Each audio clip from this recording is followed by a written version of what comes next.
Ciao gente, dal Fabio di Scuola di Milanese. Savi alter che mi piace andare a cercare un po' di notizie un po' particolari e che ve ne conti l'ultima che ho trovato. Ma prima vi ricordi sempre di iscriversi al mio canale YouTube Scuola di Milanese di Fabio Fumagalli, dove potete sentire i miei video, i canzoni, i baseletti, poesie, i notizie, e curiosità come quella che sono Andrea raccontava adesso. Mettete i like ai video se vi piace e ricordatevi di attivare la campanella, di maniera che quando arriva carico un video nuovo, insomma, vi arriva la vis.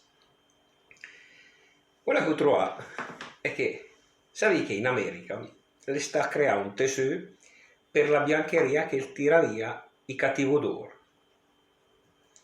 Le impregna praticamente una sostanza microbiotica che la si chiama Intercept, che la diminuisce drasticamente la riproduzione di batteri e di quei funghi microscopici che fanno venire sgradevole emanazione della pelle.